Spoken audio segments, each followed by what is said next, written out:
అశ్వ సంవత్సరంలో కైలాస యాత్ర Sri Gayatri tours and travels 8977349696. వాళ్ళ అధికారంలో మీరు సైలెంట్, మీరు అధికారంలో వాళ్ళు సైలెంట్గా ఉంటారు. ఇప్పుడు కూడా ఏం పొరపచ్చాలు లేకోకుండా గడివేంలో శ్రీనివాసులు రెడ్డి మీ ఇద్దరి మధ్య బాగా సఖ్యత కుదిర్చి ఎవరికి ఎంత రావాలో అంత ముట్ట చెబుతూ చాలా హ్యాపీగా ఉంచుతున్నాడు అంటే కదంటారా? అది కాదు నాగరాజు, నీకు తెలియని ఆదాయాలు ఉన్నాయా ఇప్పుడు ప్రభుత్వంలో? అడుగుతాను నేను, ఆదాయ వనరులు ఏమైనా ఉన్నాయా? పబ్లిక్ ఫ్రీ సర్వీస్ చేయడానికనే సరిపోతుంది గవర్నమెంట్కు. డెవలప్మెంట్ యాక్టివిటీస్కి ఎన్నో రకాలుగా ఇబ్బంది పడతా ఉన్నారు.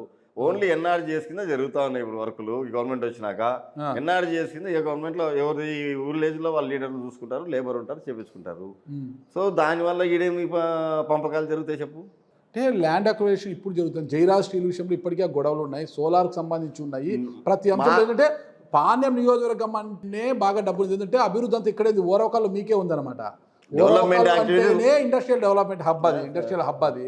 అక్కడ ల్యాండ్ అక్విజిషన్ జరగాలి, రైతులు ఒప్పించాలి, డబ్బులు అవశాకులు వస్తారు. రైతుల కాడ తీసుకుంటావా? అధికారుల కాడ తీసుకెళ్ళా? రైతుల కాడ కాదు, రైతుల కాడ అవసరం. నీ ఆలోచన చెప్పు. వ్యాపారస్తులతో ఇప్పించుకోవచ్చు. ల్యాండ్ ఎవరు తీసుకుంటున్నారు? వాళ్ళు ఇక్కడ ల్యాండ్ ఇప్పించాల్సింది మీరే కదా దగ్గర. లేదు, ఆన్లైన్ అప్లైడ్ ఎక్కడ కూడా. రైతులతో డబ్బులు రాకపోతే రైతులతో లింకులు వేయించేది, చిక్కులు వేయించేది కూడా మీలాంటి ప్రజాప్రతినిధులే కదా. అది లేదు ఇక్కడ, అటువంటి సమస్య లేదు, అటువంటి ఎంకరేజ్మెంట్ లేదు. ఎవరు కూడా బోత్ పార్టీస్ ఎవరు ఎంకరేజ్ చేయలేదు. అది ఏ రైతును కూడా ఈ విధంగానే తీసుకెళ్ళలేదు. కాకపోతే ఆడ కొన్ని జరిగినాయి పోయిన గవర్నమెంట్లో. ఈ ఏపీఐసీస్కి కొంత ల్యాండ్స్ పోయినాయి. ఆ ల్యాండ్స్ పోయినప్పుడు కొంతమందికి భూపాల్ రెడ్డి గారు ఆపారు అని చెప్పేసి పాలకొల్లు సుధాకర్ రెడ్డి వాళ్ళు కొంతమంది వచ్చారు, అది ఉప్పలపాడోళ్ళు. దాని గవర్నమెంట్ అప్పుడు కూడా గవర్నమెంట్తో 2 సార్లు క్లియరెన్స్ తీసుకున్నారు. గవర్నమెంట్ కూడా ఇవ్వమని చెప్పింది, రైతులే జినేనని వాళ్ళ అఫీషియల్స్ ఎంక్వైరీ చేసుకుని. అది ఇప్పుడు కూడా ఈ గవర్నమెంట్లో ప్రాసెస్ జరిగింది. ఈ గవర్నమెంట్లో కూడా దాన్ని వాళ్ళకి ఇవ్వమనే వచ్చింది. అప్పట్లో భూపాల్ రెడ్డి అనే ఎమ్మెల్యే గారు కొద్దిగా ఆపడం జరిగింది, ఈ మా ల్యాండ్ అని చెప్పేసి 2-3 సార్లు స్టేట్మెంట్ మా సుధాకర్ రెడ్డి అని. ఎందుకంటే లాస్ట్ ఎలక్షన్ వరకు సుధాకర్ రెడ్డి భూపాల్ రెడ్డి గారితో ఉన్నాడు. ఆ ఇష్యూలో మాకు ఈ విధంగా అన్యాయం చేశాడని చెప్పి ఎలక్షన్ ముందు వేడికి రావడం జరిగింది, మన ఇంటి ఉండడం జరిగింది. వచ్చిన నుంచి ఆ విషయంలో సుధాకర్ రెడ్డి అనే వ్యక్తి పోరాటం చేస్తున్నాడు. ఏపీఐసీసీ ల్యాండ్లలో పోయిన దానికి రైతుల తరఫున పోరాటం చేస్తున్నాడు. అంతకుమించి ఏ ఎవరు కూడా ఏ రైతు దగ్గర ఆ గవర్నమెంట్లో వాళ్ళు తీసుకోలేదు, ఇప్పుడు కూడా ఇచ్చేవాళ్ళు ఎవరు లేరు. గవర్నమెంట్ ల్యాండ్ అలాట్మెంట్ కూడా ఎమ్మెల్యేలకు సంబంధం లేదు, ఆన్లైన్ అప్లైడ్. ఏపీఐసీసీ అనేది ఆన్లైన్ అప్లై చేసుకుంటే గవర్నమెంటే అలాట్ చేస్తుందండి. ఇక్కడ ఎవరు లోకల్ కలెక్టర్లకు కానీ, ఎంఆర్ఓలకు కానీ, ఆర్డీఓలకు కానీ, జెడ్ఎంలకు కానీ లేదు. క్లియర్గా principal secretary, CMO office and సెక్రటరియట్లో వాళ్ళకి అలాట్ అయిపోతుంది. ఏరియా వైజ్గా వాళ్ళకి గూగుల్లో చూసుకొని పెట్టుకుంటున్నారు. సింగిల్ విండో అనుమతులు ఇప్పిస్తున్నారని కూడా సింగిల్ విండో తోటి జరుగుతున్నాయి. మీకు ఏమీ లేదు, ఏ పాపం లేదు, ఏ పాపము లేదు, ఏ పర్మిషన్ మనకు లేదు, మన దగ్గరకు అడిగేది లేదు. మొత్తం సీఎం గారు నీట్గా సింగిల్ విండో పద్ధతిలో అందరికీ పర్మిషన్. మీ జిల్లా అంతా కూడా అట్లా క్లీన్గా ఉందా? అంత క్లీన్గానే ఉంది, అంత క్లీన్గా, ఏం లేదు. ఇండస్ట్రీస్ వరకు, మిగతా విషయాలు ఏమున్నాయి చెప్తారు కదా. ఎన్ఆర్జీ తప్ప ఏం పెద్ద జరగడం ఏమి లేవు, ఏమి జరగడం లేదు, అవినీతి లేదు, ఏం లేదు కదా. నిన్ననో మొన్న అనుకుంటా బైరెడ్డి రాజశేఖర రెడ్డి గారు, అంటే మీ ఎంపీ వాళ్ళ నాన్నగారు బైరెడ్డి రాజశేఖర రెడ్డి గారు, సీనియర్ రాజకీయ నాయకుడైన ప్రెస్ మీట్ పెట్టి మీ సొంత నియోజకవర్గం నందికొట్కూరు, మీ సొంత నియోజకవర్గంలో ఎమ్మెల్యే గిత్తా జయసూర్య గారు అప్పట్లో తాను ఇచ్చిన వికలాంగుల భూములు కొట్టేశారను, ఇక బియ్యం గురించి దాని గురించి కామెంట్స్ చేశారంట. అంటే ఆ కామెంట్స్ చేసినప్పుడు ఆ జిల్లా అధ్యక్షురాలు మీరే, మీ భార్య గౌరవ చరితారెడ్డి గారు జిల్లా అధ్యక్షురాలు, అది మీకు కూడా వర్తిస్తుందన్నమాట. అలాంటి కామెంట్స్ చేశారంటారు ఆయన వల్ల. ఈ 10 రోజుల నుంచి మేము లేము, రాత్రి రావడం జరిగింది. ఎక్కడున్నా కూడా పరిశీలించరా? ఎక్కువ భాగం నేను రిలాక్సేషన్కి పోయినప్పుడు ఇక్కడ ఫోన్లు మేము అలౌ చేయను, మాట్లాడము. ఓన్లీ ఎమర్జెన్సీ ఉంటేనే మాకు కాల్స్ రెస్పాండ్ అవుతా, కానీ ఇతన్నిటికీ నేను పోను. నాకు మొదటి నుంచి టీవీ చూసి అలవాటు లేదు, పేపర్ చూసి అలవాటు లేదు, ఫేస్బుక్ చూసి అలవాటు లేదు, నాకు ట్విట్టర్ లేదు, ఇన్స్టాగ్రామ్ లేదు, వాట్సాప్లో కూడా. హైదరాబాద్లో ఎవరన్నా వాట్సాప్లో పంపిస్తే వాళ్ళని పంపించినామని చెప్తే ఆ వాట్సాప్ వరకు చూస్తా. సో ఈ ఫేక్ న్యూస్, ఈ తప్పుడు స్టేట్మెంట్లు ఇచ్చే విధానం ఆయన గురించి మాట్లాడి టైం వేస్ట్ చేసుకునే అలవాటు నాకు లేదు. వరస్ట్ ఫెలోని బేస్ట్ ఫెలో బయట రాజశేఖర రెడ్డి, వాని గురించి నువ్వు మాట్లాడమంటే నేనేది మాట్లాడదు? ఒక మాట మీద ఎప్పుడు నిలవన్నాడా? ఈ రోజు కాదు, నేను ఎప్పుడో నందికొట్కూరులో 99 నేను నిలవన్నప్పుడు చెప్తాను. 95 వరకు 89-90 వరకు మీ ఆస్తి ఎంత, అప్పుడునే మా ఆస్తి ఎంత, ఇప్పటికైనా రెడీ ఛాలెంజ్ చేసుకుందాం పట్టుని. ఏం వ్యాపారం చేసి సంపాదించను ఇంత డబ్బులు అని ఎప్పుడు 2 సార్లు ఇచ్చిన. ఎప్పుడు నాకు కౌంటర్ ఇవ్వలే, ఇంకా వానికి కౌంటర్ ఇచ్చేది ఉంది నేను. ఏంటిది ఎన్నికలకు ముందు మీరు బయట ఇప్పుడు కాదు, 99 ఎలక్షన్లో. ఎన్నికలకు ముందు 2024 ఎన్నికలకు ముందు మీరు బైరెడ్డి రాజశేఖర్ రెడ్డి గారు ఇద్దరు బాయ్ బాయ్ అనుకున్నారు మళ్ళీ పార్టీ ఒక నిర్ణయం తీసుకున్నప్పుడు అధ్యక్షుల మీద గౌరవంతో ఒకటి నాగరాజు పార్టీ ఒక నిర్ణయం తీసుకోయింది, ఎంపీ అభ్యర్థిగా అలా పెడుతున్నామని చెప్పేసి, అది మీ ఇష్టం, పార్టీ నిర్ణయం అని చెప్పేసి మీరు కలిసారన్నారు. నాకైతే ఇంట్రెస్ట్ లేదు, కలవను. ఒకవేళ కాదుకూడదంటే ఒక రోజే కలుస్తుంది, అది కూడా మీకోసం. తర్వాత మళ్ళీ కలిసేది ఉండదు, మేము కలిసి ఉండదు. లాస్ట్ ఎలక్షన్ల ముందు కూడా ఒకసారి సార్ చంద్రబాబు నాయుడు గారు చెప్పారు, నువ్వు బయట తిరిగితే బాగుంటుంది అంటే, అది జరిగే పని కాదన్నాను కూడా చెప్పిన. మేము ఇద్దరు కలిసి తిరగము, దీస్ ఓపెన్. ఎందుకంటే ఇన్నాళ్ళ నుంచి మేము శత్రువుగా ఉండి ఇప్పుడు తక్కువ మేము కలిసి తిరిగినామంటే కూడా నమ్మరు మమ్మల్ని. ఇప్పటికీ బైరెడ్డి రాజశేఖర రెడ్డి మీ శత్రువేనా? ఎప్పటికీ శత్రువే కదా, ఎప్పటికీ శత్రువే కదా. కానీ నాకు రాజకీయంగా శత్రువు చూసుకుంటే ఏది లేదు. ఎన్ని రకాలుగా నా మీద తప్పుడు కేసులు ఇరికించుకుంటూ పోలీసు వాళ్ళకి, అప్పుడునే పోలీసు వాళ్ళకి అందరికీ తెలుసు నా మీద కేసులని. అంతవరకు ఎలాంటి క్రిమినల్ బ్యాక్గ్రౌండ్ లేదు, ఒక కేసు లేదు, ఎప్పుడూ లేదు. 94 వరకు నా మీద ఎలాంటి కేసు లేదు. 94లో అతన్ని ఎదిరించి కాంగ్రెస్లో ఉండేందుకు నేను ముద్దాయిలు అయితే వచ్చిన. పాణ్యం నియోజకవర్గం కావచ్చు, శ్రీశైలం నియోజకవర్గం కావచ్చు, నందికొట్కూరు కావచ్చు, ఎక్కడికి వెళ్ళినా బైరెడ్డి శబరి గారు, బైరెడ్డి రాజశేఖర రెడ్డి గారు ఇద్దరు హవా కనిపిస్తుంది అనమాట. ఎక్కడ ఏ తప్పు కనిపించినా కూడా ఫస్ట్ వాళ్ళు వెళ్ళి, ఎమ్మెల్యేల కన్నా ముందు వాళ్ళే వెళ్ళిపోతున్నారు, వాళ్ళే ప్రశ్నిస్తున్నారు. అంటే ఇక్కడ ఎమ్మెల్యేలు అంతా అన్ఫిటా ఏంటి అసలు నాకు అర్థం కాలేదు. శ్రీశైలంలో ఏం జరిగింది తెలుసు, గొడవ ఎర్రాజ్ ప్రతాప్ రెడ్డి పైన బుడ్డ రాజశేఖర రెడ్డి గారు ఎవరి మీద దాడి చేయాల్సి వచ్చింది ఏంటి, బైరెడ్డి శబరి గారు ఎర్రాజ్ ప్రతాప్ రెడ్డి గారు వచ్చినప్పుడు ఏం జరిగింది అక్కడ, అక్కడ వెళ్ళారు. పాణ్యంలో కూడా గోడౌన్ విషయంలో ఆవిడ వెళ్ళారు. నందికొట్కూరులో బైరెడ్డి రాజశేఖర రెడ్డి గారు ఇలాంటి కామెంట్స్ చేస్తున్నారు. ఇవన్నీ కూడా అంటే ఏంటి అసలుకి ఎమ్మెల్యేల ఆడ సరిగ్గా పనితీరు లేదా, ఎంపీ గారు పనితీరు అంటే వాళ్ళకు వాళ్ళ పార్లమెంట్లో ఎమ్మెల్యేలు ఉన్నారనేది లేదు వాళ్ళకు. మాదే అంత అనుకుంటున్నా నాకు తెలిసి. ఒక ఎంపీనే మొత్తం పార్లమెంట్ వాళ్ళకి ఎమ్మెల్యేలు లేరు అనుకుంటున్నారు. ఎవరైనా కానీ ఎమ్మెల్యేలతో సహకారంతో పోతే వాళ్ళకు విలువ ఉంటుంది, గౌరవం ఉంటుంది. అంతేగాని యాడేం జరిగినా మేము చేసుకొని 4 మాటలు మాట్లాడి చెప్పుకుంటాం కదా కాదు. పార్టీ నిర్ణయం ఏముంది, ఏదన్నా కానీ పార్టీ నిర్ణయం తీసుకొని పార్టీ అందరూ కలిసిపోవాలని చెప్తా ఉంటుంది. సార్ రాజశేఖర్ రెడ్డి గారు ఏదో పొరపాటున మాట్లాడారు అని అనుకుంటా కాసేపు. నందికొట్కూరు అంటే మీ సొంత నియోజకవర్గం కదా, నందికొట్కూరు నియోజకవర్గం అంటే నందికొట్కూరు హెడ్ క్వార్టర్ ఒక నార్కోటిక్స్ కేంద్రంగా, అంటే ఒక గంజాయి కేంద్రంగా, ఒక డ్రగ్స్ మాఫియా కేంద్రంగా మారిపోయింది. డ్రగ్స్ అంటే మనము ఏదో హైదరాబాదో, ముంబయో, బెంగళూరు ఏవో ఇవన్నీ సిటీలు పేర్లు వింటుంటాము.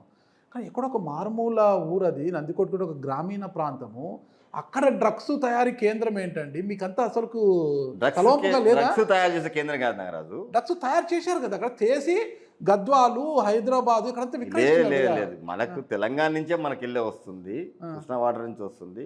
కొంతమంది పిల్లనాయలు తాగేయాలి అలవాటు అయ్యి దాని అమ్మకానికి కూడా అలవాటు పడి ఇది జరుగుతుంది. మనం ఈగల్ టీం ద్వారా సీరియస్గానే తీసుకొని యాక్షన్ చూపించుకుంటున్నాం. కర్నూలులో జరుగుతూ యాక్షన్ చూపిస్తున్నాం, ఇక్కడ యాక్షన్ చేస్తున్నాం. ఇప్పుడు కర్నూలులో కూడా మొన్న దొరికింది దాదాపు 4 కేజీలు 5 కేజీలు పోతటం పోలీస్ స్టేషన్ వాళ్ళకి దొరుకుతుంది. టీం పనిచేస్తుంది. కాకపోతే ఇదేం జరుగుతుందంటే పిల్లలు ఈ మత్తు పదార్థాలు బాగా అలవాటు పడుతున్నారు. దానిని అవేర్నెస్ తేవడం కోసం ఈ గవర్నమెంట్ చాలా ప్రోగ్రామ్ చేస్తుంది. చాలా వరకు దాన్ని ఇన్సర్ట్ చేసి తగ్గిస్తూ వచ్చింది. పోలీస్ టీములు కూడా చాలా బాగా పనిచేస్తున్నాయి. చాలా వరకు ఎక్కడెక్కడ దొరికితే అక్కడ తీసుకొని పోతుంది. సో దీన్ని గత గవర్నమెంట్ నెగ్లిజెన్స్ చేసేందుకు ఇంత పెరిగిందా అని ఒక అనుమానంగా ఉంది, బాధగా కూడా ఉంది. ఎందుకంటే యూత్ చాలామంది తాగి ఏం చేస్తున్నారో, ఎలా ప్రవర్తిస్తున్నారో కూడా అర్థం కాని పరిస్థితి ఉంది.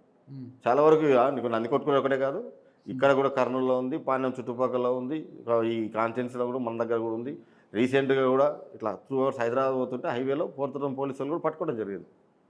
సో ఇది నెగ్లిజెన్స్ వల్ల జరిగింది. కానీ ఈ చంద్రబాబు నాయుడు గారు వచ్చినాక దీని మీద స్పెషల్ టీం పెట్టి, ఈగల్ టీం అని పెట్టుకొని చాలా సీరియస్గా వర్క్ చేస్తున్నారు. చాలా మంది కంట్రోల్ చేస్తారు. ఈగల్ ఐజీ ఆకే రవికృష్ణ గారు గతంలో మీకు ఎస్పీకి కూడా పనిచేశారు. ఆయన చాలా చక్కగా పనిచేస్తున్నారు. ఇది ఎంత అణచివేస్తున్నా ఒక పక్క అట్లే, ఎందుకంటే మొన్న ఆలూరులో దొరికింది, పెద్ద వ్యవసాయమే చేశాడు ఆయన, గంజాయి సాగు చేశాడు, 2 ట్రాక్టర్లకు లోడ్ ఎత్తాడు ఒకటేసారి అతను. జరుగుతున్నాయి. కానీ నందికొట్కూరు కేంద్రంలో అంటే తెలంగాణ పోలీసులు అక్కడికి వచ్చి అరెస్ట్ చేసేంత వరకు ఎవరు గుర్తించలేకపోతే మీకు తలవంపులు కాదంటారా? మీరు, మీ బావ మాండ్ర శివానంద రెడ్డి గారు, ఒకటి నారాజు, మనం ప్రతి దూరం ఎంత పడుతున్నాం, మనం కూడా రెగ్యులర్ పోలీసులకు ఇన్స్ట్రక్షన్ చేస్తాను. కాకపోతే ఇది ఎక్కడ చేస్తున్నారు ఏంటనేది మనం ఏం తిరిగి చేసుకోలేం. కాబట్టి మనం ఏం చెప్పినా డిపార్ట్మెంట్కి ఇన్ఫర్మేషన్ ఇస్తాం. ఈ విధంగా ఉంది చూడండి, ఇది చేసుకుంటారండి, కంట్రోల్ చేయండి అని చెప్తున్నాం, పట్టుకోండి అని చెప్తూ ఉంటాం. అంతేగాని ఎవ్వరం కూడా డ్రగ్స్ను ఎప్పుడు కూడా ఎంటర్టైన్ చేయం. ఇప్పుడు నందికొట్కూరుని డ్రగ్స్ రహిత కేంద్రంగా మార్చేస్తున్నారా? ఎంటర్టైన్ చేయం నాకు రాదు, దాన్ని ఎందుకు చేస్తాం? మీరు ఎంటర్టైన్ చేయకపోతే మళ్ళీ ఎట్లా వచ్చింది అక్కడికి? వస్తుంది అంటే ఏం చేస్తాం? మనకున్న మరి ఇప్పుడు ఇంకా రాదు రానివ్వము అని గట్టిగా చెప్పండి. ఒకటి నాగరాజు, రానియనికి నాది కాదు బాధ్యత. అది మనం ఎంతసేపు ఉన్నా డిపార్ట్మెంట్లకు ఇన్సెస్ట్ చేసుకొని కంట్రోల్ చేయండి అని చెప్పగలుగుతాం. మీ బాధ్యత కాకపోతే అలవాటు పడినవాడు యాడున్నే తెచ్చుకోవడానికి తిప్పలు పడుతుంటాడు. సో వాడిని కంట్రోల్ చేయాలంటే మనతో కాదు, ఓన్లీ డిపార్ట్మెంట్ తోటి అవుతుంది.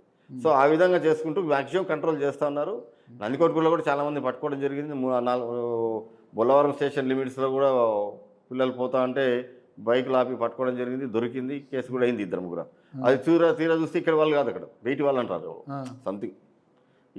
ఈ జిల్లా వాళ్ళే కాదు, వేరే వాడు ఒకడు ఇంకోటి ఇక్కడ వాడు అని చెప్పడం జరిగింది. నేనైతే చెప్తున్నా కదా, నేను ఎప్పుడు పేపర్ టీవీ చూడను, మానేసిన. ఇటువంటి వినాల్సిందో పట్టించుకోరా? నాకైతే తెలుసుకోలే. సరే, గౌరు చరితారెడ్డి గారు పార్లమెంట్ అధ్యక్షులుగా ఉన్నారు అంటే అది మీరున్నట్టునే అధ్యక్షులుగా. మీరు అన్నారు ఎమ్మెల్యేగా పనిచేసిన 2 సార్లు అన్నారంటే మీ ఆవిడ ఎమ్మెల్యే కాబట్టి మీరు ఎమ్మెల్యేగానే ఉంటారు, ఓకేనా? ఇప్పుడు నంద్యాల పాలడైరీ విజయ డైరీ ఎలక్షన్ చాలా గందరగోళంగా ఉంది, దాన్ని కూడా వాయిదా వేశారు, ఓకేనా? బీసీ జనార్దన్ రెడ్డి గారు, ఎన్ఎండి ఫారూక్ గారు ఆ ఎన్నికలను వాయిదా వేయడానికి ఇంట్రెస్ట్ చూపించారు. మళ్ళీ అలాగే భూమా నాగిరెడ్డి గారు కుమార్ భూమా జగత్ విఖ్యాత్ రెడ్డి ఎలాగైనా ఆ కుర్చీని కైవసం చేసుకోవడానికి మామాళ్ళ మధ్య పెద్ద యుద్ధమే జరుగుతుంది ఎస్వి జగన్ గారికి ఆయనకు మధ్య. అసలు ఈ విషయంలో మీ పాత్ర ఏంటి? అసలు లేదు, మా పాత్ర ఏం లేదు. అధ్యక్షురాలు కదా మీరు? అంటే అధ్యక్షులుగా బాధ్యత తీసుకోలే, కానీ విఖ్యాత్ నాకు మొన్న ఫోన్ చేయడం జరిగింది. మొన్న 3 రోజుల కింద చేశాడు, ఇట్లా ఉంది ఇదాన్ని. నువ్వు మనం మాట్లాడుకునేది కాదు, పార్లమెంట్ అందరు కూర్చొని ఎమ్మెల్యేలు అందరు కూర్చొని మాట్లాడుకోవాలి. ఒకటి పార్టీ అధిష్టానం నుంచి ఒక నిర్ణయం తీసుకోవాలి. అధిష్టాన పర్మిషన్ లేని మనం ఏం చేయనికరాదు బాబు. ఫస్ట్ 7 మందిని కలవండి ఎమ్మెల్యేలు అందరినీ, నాకు ఇంట్రెస్ట్ ఉంది, నేను ఉండాలనుకుంటున్నాను, దాని ప్రకారం మనం మూవ్ అవుదాం అని చెప్పేసి కలవండి, అందరితో మాట్లాడుకొని టైం తీసుకొని కలవమ్మా అని చెప్పినాను. అది తర్వాత అందరం జగత్కి సపోర్ట్ చేస్తారు ఈ విషయంలో? జగన్ అని కాదు, పార్టీ ఏమి నిర్ణయం తీసుకుంటే దానికి కట్టుబడి ఉంటాం. ఓకే, పార్టీ నిర్ణయం అధిష్టాన నిర్ణయం చేయకుండా మనం ఏం చేయనికి రాదు. ఓకే. సో ఈ కనీసం అంత లోపల మనం 7 మంది అందరం మాట్లాడుకోవాలి కదా. మన పార్లమెంట్లో 7 మంది ఎమ్మెల్యేలు మంత్రులు కూర్చొని మాట్లాడుకొని ఈ డైరీని వాళ్ళ నుంచి మనం తీసుకోవాలంటే ఎట్లా చేసుకోవాలా, ఏమని ప్లాన్ చేసుకోవాలా. ఒక నియోజకవర్గంతో కాదు ఇది. ఒక పార్లమెంట్ అధ్యక్షుడు ఉన్నప్పుడు అందరి మధ్యన సమన్వయం చేసుకోవాల్సిన బాధ్యత మీపై ఉంటుంది. అంటే మీ వైఫ్ కావచ్చు, మీరు కావచ్చు, అందరినీ సమన్వయం చేసుకోవాలి. కానీ ఆళ్ళగడ్డ వర్సెస్ నంద్యాలగా మారిపోయింది. నంద్యాల అంటే భూమా నాగిరెడ్డి ఆడా ఉంటా ఈడా ఉంటా అని అంటున్నాడు భూమా జగత్ విఖ్యాత్ రెడ్డి. ఆల్రెడీ ఇక్కడ ఎన్ఎండి ఫరూక్ ఉన్నారు, వాళ్ళ కొడుకు ఫిరోజ్ ఆయన ఫిరోజు నెక్స్ట్ నేనే ఎమ్మెల్యే అనే భావంలో ఉన్నాడు. లేదు అది నాదే, ఆళ్ళగడ్డ నాదే, నంద్యాల నాదే, మా నాన్న అడ్డా, అది నా భవిష్యత్తులో నా అడ్డ ఆడా ఉంటా ఈడా ఉంటా అంటారు. మళ్ళీ ఎలా మీరు ఒకటి నారాదు, దీన్ని పార్టీ ఎంతసేపు ఉన్నా అధిష్టాన నిర్ణయం ప్రకారమే నడుచుకోవాలి. మనం ఏమన్నా ఈడ మనం ఏం మాట్లాడుకున్నా మన వరకు లిమిట్సే ఉంటుంది. అది మనమేదో ఇప్పుడు నేనున్నా, మీరు చెప్తున్నారు నందికొట్టుకున్నదే పని ఉన్నది, నందికొట్టుకుని ఎంతసేపు పని చేసినా ఎలక్షన్ల వరకు పని చేసినా, ఎలక్షన్ అయిపోతే ఏం చేస్తున్నాం, ఎమ్మెల్యేగా గీత జయసూర్ని గెలిపించినా కాబట్టి జయసూర్ని తిరిగి చేసుకోపోని చెప్పినాం అంతే. నేను తర్వాత ఏ రోజు ఏ ప్రోగ్రామ్ ఇన్వాల్వ్ కాలేదు. ఫ్రీ హ్యాండ్ ఇచ్చారు, ఫ్రీ హ్యాండ్ ఇచ్చిన.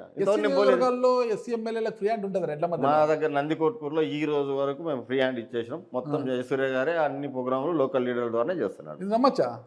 రోజు పేపర్లో చూడు, అతనే కనపడతాడు. ఎస్సీ నియోజకవర్గాల్లో రెడ్ల పెత్తనం తప్పితే రెడ్ల మధ్య శివానంద రెడ్డి గారు కానీ నేను కానీ ఇన్వాల్వ్ అయింది లేదు. మేము ఎప్పుడు ఇన్వాల్వ్ అవుతాడు శివానంద్ కూడా అప్పుడప్పుడు నెలకు 1 రోజు 2 రోజులు వస్తుంటాడు. అది కూడా ఎక్కడైనా ప్రోగ్రాంలు ఉండి వాళ్ళు పిలిస్తే వాళ్ళ ఊరి కోసం రాక తప్పదని పోతుంటాడు తప్ప, మా ఊరిలో ప్రోగ్రామ్ ఉంది రండి సార్ మీరు కూడా ఎమ్మెల్యేతో పాటు అంటే శివానంద రెడ్డి ఒకరు అటెండ్ అవుతుంటారు. నేను దాన్ని కూడా అవాయిడ్ చేస్తూ ఉన్నాను, నేను దాన్ని కూడా పోవడం లేదు. ఎందుకో మనం ఒక గౌరవమైన పదవిలో ఒక ఎస్సీని కూర్చోబెట్టాం కాబట్టి అతను వాళ్ళకు వెయిట్ ఇవ్వాలి, అతని బాధ్యతలు అతను తెలుసుకోవాలి కాబట్టి అతన్నే పంపుతున్నాం. అంత గౌరవం ఇస్తున్నారు మీరు? షూర్, పక్కా పక్కా, నో డౌట్. No doubt. ఇస్తే సంతోషమే. షూర్.